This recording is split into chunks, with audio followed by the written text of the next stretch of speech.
नारायण। इस वीडियो के लिए मैंने पंचतंत्र नाम का एक जो सुंदर ग्रंथ है वहाँ से एक कथा ली है और ये कथाएँ सब है वो रूपक की दृष्टि से ही हमें देखना है। कभी-कभी हमको ऐसा लगेगा कि ऐसा हो ही नहीं सकता है।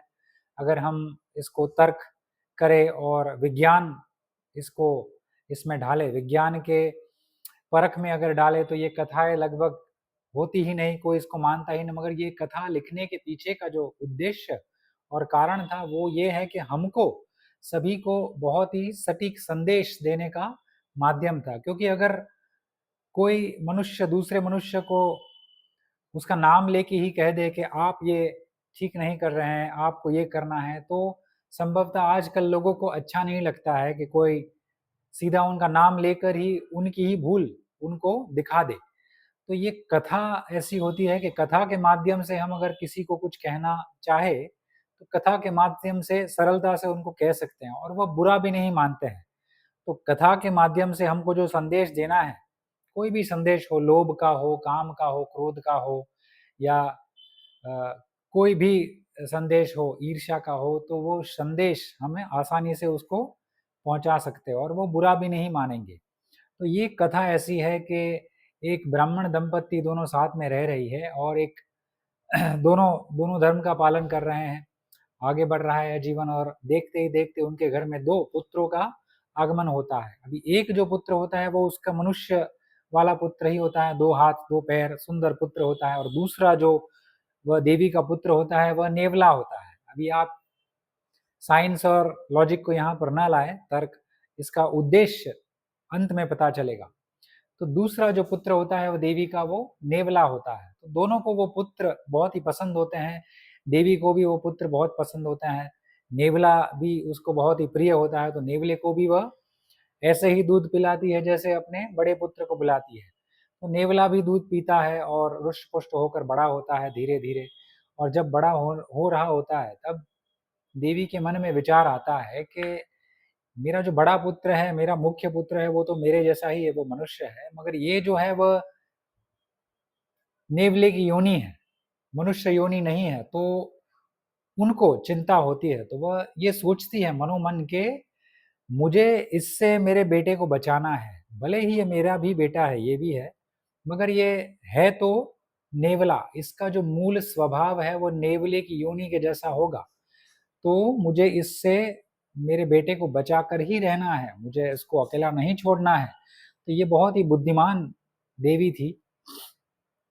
तो इन्होंने बहुत ही ध्यान रखती थी, दोनों को साथ में ही रखती थी और जब भी दोनों साथ में रहते थे वो भी उपस्थित रहती थी। एक बार ऐसा हुआ कि बहुत काम आ गया, तो पानी भरने के लिए उनको जाना था, तो वह अपने पति को कहकर जाती है कि आप कृपा करके दोनों का ध्यान रखिए, दोनों खेल रहे हैं, मैं शीघ्र ही पानी भर के आ जाती हूँ।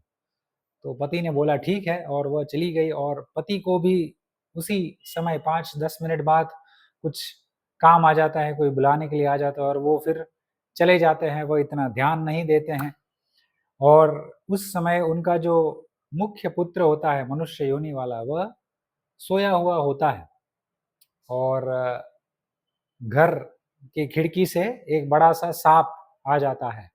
नेवला वहीं पर होता है, कमरे में ही होता है और वहाँ पर बैठे-बैठे देख रहा होता है और वो तुरंत ही देखता है कि साँप खिड़की से नीचे कूद गया है, नीचे आया है। तो नेवले को लगा कि ये संभवतः आकर मेरे भाई को काट देगा। तो वह नेवला जल्दी से जाता है, साँप के साथ लड़ाई करता है और उसकी धज्जियाँ उड़ा देता है, साँप को काट कर रख देता है, उसको मार ही डालता है, उसके टुकड़े-टुकड़े कर देता है और पूरे कक्ष में लहू-लहू फैल जाता है और वह छोटा-सा टुकड़ा इतना प्रसन्न होता है कि मैंने अपने भाई की रक्षा की, तो बहुत ही प्रसन्न होता है और ये बात उसको अपनी माता को कहनी होती है। तो वह एक साँप का टुकड़ा मुँह में रख के ही दौड़ता-दौड़ता बाहर जाता है और वहीं से उसकी माता सामने से आ रही होती है और वह उनको देख लेती है और उनकी माता देखती है कि मेरे पति भी नहीं है और इसके मुँह में कुछ लहू वाला टुकड़ा है। छोटा-सा टुकड़ा था, उसको पता नहीं चला कि साँप का होगा, मगर लहू-लहू हो गया था। तो माताजी को तुरंत ही देखकर लग गया कि संभवतः ये नेवले ने मेरे बेटे को मार दिया है या तो काट दिया है। तो बहुत ही क्रोधित हो उठी और जो बड़ा घड़ा भर के लाई थी पानी का, वो सीधा उस पर पटक दिया, नेवले पर, और नेवला वहीं दबकर मर गया।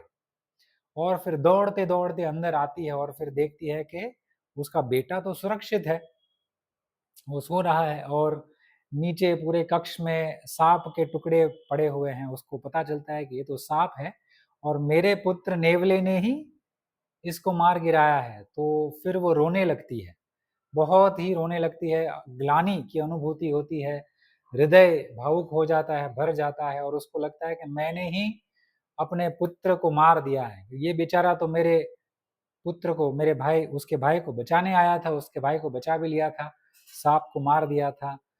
तो फिर उसके पति भी आते हैं, पति भी आकर चौंक जाते हैं कि ये क्या हुआ? और फिर पत्नी उसको कहती है कि ये मेरे लोभ का कारण है, कि मैंने इतना लोभ रखा कि मेरे जो मुख्य पुत्र था मनुष्य योनि वाला, उसी को मैंने प्रेम देने का निर्णय लिया और मुझे ऐसा लगा कि ये जो नेवला है वो भी मेरा ही पुत्र था, वो कदाचित इसको खा जाएगा या मार देगा या हानि पहुंचाएगा। तो मैं उसको इससे संभाल के रखती थी, तो आज इसी ने इसकी रक्षा कर दी और मेरा लोभ टूट गया और मैंने ऐसा निर्णय लिया कुछ सोचे समझे बिना ही, और घड़ा उसके सर पे डाल दिया। तो ये देखते ही फिर दोनों रोने लगते हैं। तो ये जो कथा है उसका मुख्य उपदेश ये है कि इल कंसिडर्ड एक्शन, बिना सोचे ही कभी-कभी हम सभी लोग बहुत जल्दी निर्णय ले लेते हैं। निर्णय को फिर क्रियान्वित भी कर देते हैं और फिर निर्णय को क्रियान्वित करने के बाद थोड़ा-सा आगे बढ़ते हैं 10-15 मिनट या 1 दिन, 2 दिन, हमें पता चलता है कि हमने बहुत ही जल्दी कर दी निर्णय में। हमने संयम नहीं रखा, हमने सोचा नहीं, और फिर हमको 15 मिनट बाद या 1 घंटे बाद या 2 दिन बाद हमको नुकसान जो हुआ है, वो नुकसान होने के बाद हमको पता चलता है कि हमने बहुत जल्दी कर दी। हमने सोचा नहीं, हमको कदाचित सोचना था, बैठकर सोचना था, तो हम ये निर्णय नहीं लेते और हम ये नुकसान से बच जाते। तो नुकसान से बचने का जो उपाय है, वो एक उपाय ऐसा है कि हमको कोई भी निर्णय हो, जीवन में हम प्रतिदिन कितने निर्णय लेते हैं, तो कोई भी निर्णय हो हमको बहुत ही सोच समझकर धीर गंभीर होकर लेना है। हमको सभी पासे समझने हैं, हमको ध्यान में रखना है कि ये निर्णय अगर मैं लूँगा, क्रियान्वित करूँगा, उसके बाद क्या-क्या हो सकता है। तो हम कदाचित नुकसान से बच जाए, हम जो हमारा दुर्गति होने वाली है उससे भी बच जाए। तो ये स्त्री ने अगर सोचा होता कि मैं लगभग अंदर जाके देखूं तो सही कि क्या हुआ है, और ये दौड़ता हुआ आया है, ये मुझे तो नहीं मार रहा है, मगर उसने देखा होता तो उसको पता चलता कि मेरा पुत्र तो सुरक्षित है, बल्कि मेरे दूसरे पुत्र ने सांप को मारा है। तो नेवला भी बच जाता और उसका मान भी रह जाता और उसको ग्लानि भी नहीं होती। तो ये जो बिना सोचे समझे हम जल्दी से जो निर्णय लेते हैं और लेने के बाद हम क्रियान्वित भी कर देते हैं, वो बहुत बड़ी दुविधा है हम सभी के जीवन में। तो हम सोच समझ के निर्णय लें, धीर गंभीर होकर निर्णय लें, इसी संदेश के साथ हम आगे बढ़े। इसका एक छोटा-सा उदाहरण महाभारत में दिया गया है। गौतम ऋषि और अहल्या की कथा आप सभी को पता होगी। उसमें जो कथा है वो थोड़ी अलग है। गौतम ऋषि बहुत क्रोधित हो उठते हैं, इंद्रदेव के साथ गमन करती है उसकी पत्नी और फिर इंद्रदेव चले जाते हैं, उनको भी श्राप मिलता है। तो गौतम ऋषि फिर अहल्या को भी शाप देते हैं, मगर उसका जो पुत्र होता है सतानन, उसको गौतम ऋषि बहुत क्रोध में आकर कह देते हैं कि आप अपनी माता को मार दीजिए, ये मेरा आदेश है, और ये कहकर चले जाते हैं। और सतानन जो होते हैं वो बहुत ही, उनका ऐसा स्वभाव होता है कि वो बहुत सोचकर फिर निर्णय लेते हैं, बहुत सोचते हैं। तो महाभारत में उनके सोच की प्रक्रिया को दर्शित किया गया है, उसका वर्णन है कि वह सोचते हैं कि मैं मेरी माता को मार दूंगा तो क्या होगा, माता को बचा लूंगा तो क्या होगा, पिता की आज्ञा पालन नहीं करूंगा तो क्या होगा, अगर पालन कर लूंगा तो क्या होगा, पिता मेरे साथ कैसा व्यवहार करेंगे, माता मेरे साथ कैसा व्यवहार करेगी, मुझे कितना पाप लगेगा, कैसे लगेगा, उसका प्रायश्चित है कि नहीं, और मेरी गति होगी, सद्गति होगी, दुर्गति होगी, क्या होगी? ये सभी पासे सोचते हैं और फिर निर्णय लेते हैं कि मैं अपनी माता का वध नहीं करूँगा। ये निर्णय ले लेते हैं और फिर हम सबको पता है कि प्रभु श्री राम आते और फिर उनके स्पर्श से वो फिर से शीला में से सुंदर नारी अहल्या फिर से हो जाती है और फिर गौतम ऋषि आकर उनको अपनाते हैं क्योंकि वह पवित्र हो चुकी होती है। प्रभु श्री राम के स्पर्श से ही उनके सारे पाप नष्ट हो जाते हैं, तभी उसके बाद ही गौतम ऋषि उनको स्वीकार करते हैं।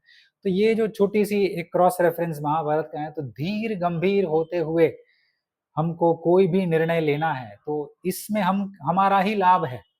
अगर हम जल्दी से निर्णय ले भी ले और अच्छा हो भी गया तो अच्छी बात है, मगर अगर हम ये एक आदत बना ले, हमारा स्वभाव ही बन जाए कि हम कोई भी निर्णय हो हम इतना टाइम ना लगाए और इतना कम टाइम भी ना ले कि जल्दी से ले ले, मगर एक मॉडरेट टाइम, एक व्यवस्थित टाइम जिसको चाहिए। अगर एक निर्णय लेना है तो आधा घंटा, 1 घंटा हम सोचे कि इस निर्णय लेने के पीछे क्या-क्या हो सकता है और क्या नहीं हो सकता है, क्या-क्या संभावना हो सकती है, नहीं लेने में, लेने में, क्रियान्वित करने में, नहीं करने में। अगर हम सोचे आधा घंटा, तो भी हम बहुत सारे नुकसान से बच सकते हैं।